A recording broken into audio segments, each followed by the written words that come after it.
Hello viewers, इस video में हम क्लास 11 का इंग्लिश का पेपर डिस्कस करेंगे।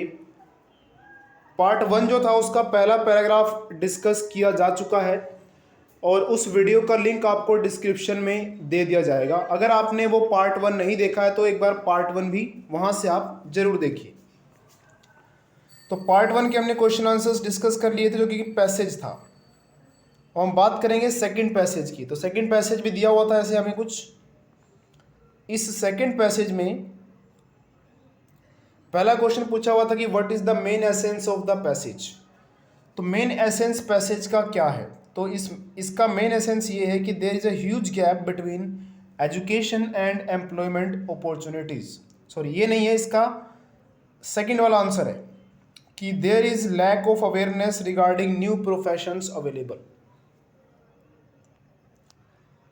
सेकेंड में पूछा गया था what is the basic observation done by Mindler. तो माइंडलर ने जब सर्वे किया तो उसे बेसिक ऑब्जर्वेशन क्या महसूस हुई, क्या मेन उसको फील हुआ। तो इसका आंसर आएगा only 7 career option have been recognized by the youth of the country. Country का जो यूथ है उसे सिर्फ यही पता है कि हमारे देश में सिर्फ 7 ऑप्शंस अवेलेबल है कैरियर के, बस बाकियों के बारे में इतनी नॉलेज नहीं पता है। वैसे ये पैसेज काफ़ी अच्छा लगा मुझे पढ़कर, क्योंकि इसमें सही में काफ़ी कुछ ऐसा बताया गया है कि जो हमें हमारे पेरेंट्स को या हमारे टीचर्स को पता होना चाहिए। क्वेश्चन नंबर 3, सर्वे के हिसाब से सबसे ज़्यादा पॉपुलर फील्ड कौन सी थी? तो वो इंजीनियरिंग है। वो आप ये ग्राफ देखेंगे तो इस ग्राफ में देखिए इंजीनियरिंग को करीब 23.53% लोग जानते हैं। तो इस तरह से इंजीनियरिंग पर टिक करना है आपको इसमें। नेक्स्ट हम बात करें सर्वे में कौन सा ऑप्शन करेक्ट डिस्प्ले करता है कि स्टूडेंट्स को अवेयर होना चाहिए career options in accounts and finance, ये अवेयर हैं, और स्टूडेंट्स जो अदर कैरियर ऑप्शंस हैं।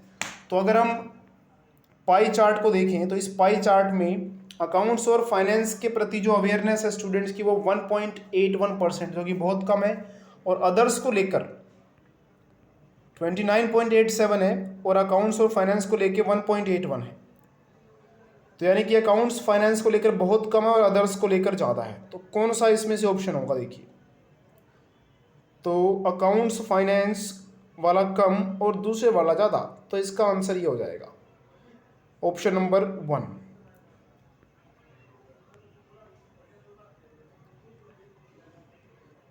Next fifth part, lack of awareness regarding various career options results in. इससे क्या हो रहा है? इससे जो है इकोनॉमिक बोनस, हमारे देश में यूथ बहुत है लेकिन उसका फ़ायदा नहीं उठा पा रहे हैं, यानी कि जो इकोनॉमिक बोनस मिलना चाहिए था वो नहीं मिल रहा है। सिक्स्थ, इस सर्वे के हिसाब से पेरेंट्स को क्या नहीं करना चाहिए? भाई उनको फोर्स नहीं करना चाहिए कि इन 7 कैरियर ऑप्शंस में से किसी एक को उनके बच्चे चुने। उसके बाद 7th, इसमें पूछा गया है कि पॉपुलर कैरियर ऑप्शन कौन सा नहीं है इसमें।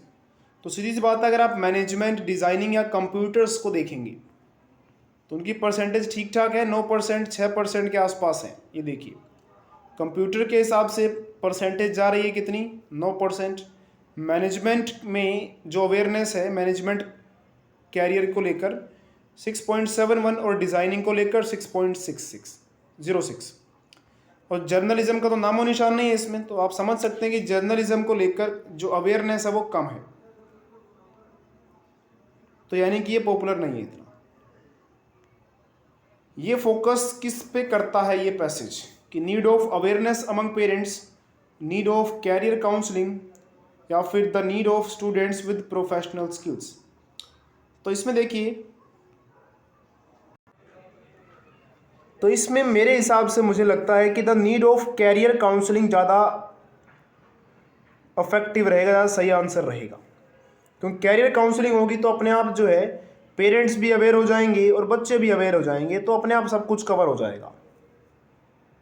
आपको क्या लगता है और क्यों लगता है, कमेंट बॉक्स में अपना आंसर जरूर लिखिए। उसके बाद 6th, पेरेंट्स को ज़्यादा अवेयर कैसे कर सकते हैं? तो by using the available tools and technology, by providing career counseling to their children, तो पेरेंट्स को अवेयर करने के लिए जो अवेलेबल टूल्स और टेक्नोलॉजी है उसका यूज़ करके, तो इसका ऑप्शन हो जाएगा ई। नेक्स्ट में पूछा गया है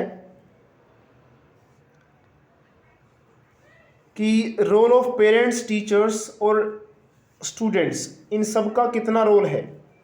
तो भाई सबका रोल बराबर ही है, तो इसका answer 4, option 4। Dash can help everyone get a desired satisfaction regarding career. तो इसमें कैरियर काउंसलिंग है। देखिए कैरियर काउंसलिंग करेंगे तो अपने आप कैरियर काउंसलिंग में सब कुछ बताया जाता है कि कौन से कैरियर्स हैं और उन कैरियर्स में क्या क्या आगे जाके स्कोप है, वो सब बताया जाता है। तो इससे जो है जिस भी बंदे को जिस भी फील्ड में इंटरेस्ट है उस फील्ड के हिसाब से अपना कैरियर डिसाइड कर सकता है। अब बात करते हैं ग्रामर की। He said that he dash the party tomorrow. तो उसने कहा कि वो पार्टी कल अटेंड नहीं करेगा। तो इसमें will not attend, does not attend, would not attend, shall not attend, तो इसका आंसर सी है। The accident was terrible, he had dash luck that he survived. तो he had much luck that he survived. Before I get the end of his article, तो इसमें मुझे जो suitable answer लगा वो लगा वाज टू नो।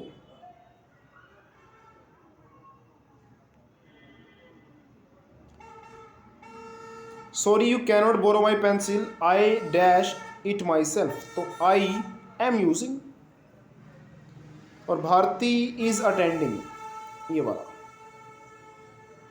उसके बाद नेक्स्ट बी पार्ट, इसमें ऑर्डर में लगाने थे तो ऑर्डर बनेगा all those students should be transferred to other English medium schools. तो ऑल दोज यानी कि आर से स्टार्ट होगा और पी एस क्यू यानी कि ऑप्शन नंबर बी।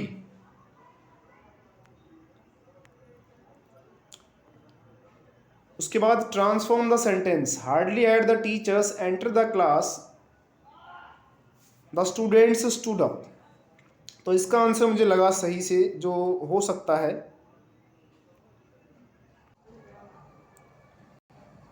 तो इसका ऑप्शन मुझे लगता है कि as soon as the teacher entered the class the students stood up, C. Next में कहा गया था transform the given sentence into complex, buy one shirt and get one free.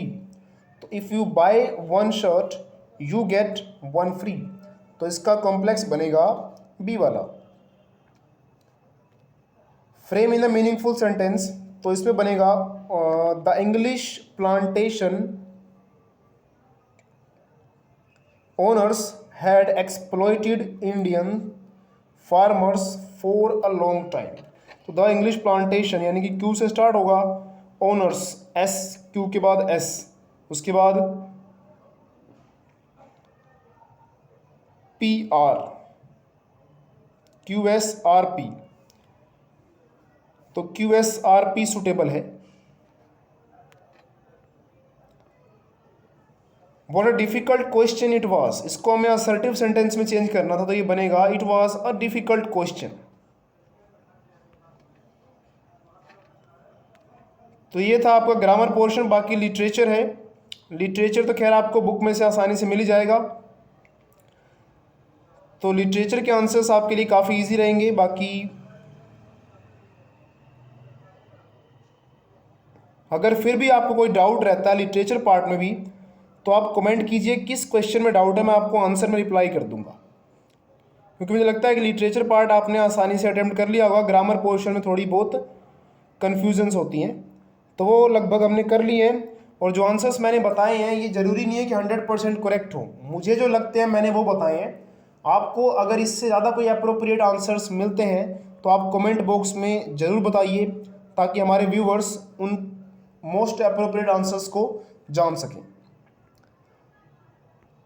तो ये था हमारा इंग्लिश का पेपर क्लास 11 2021 का।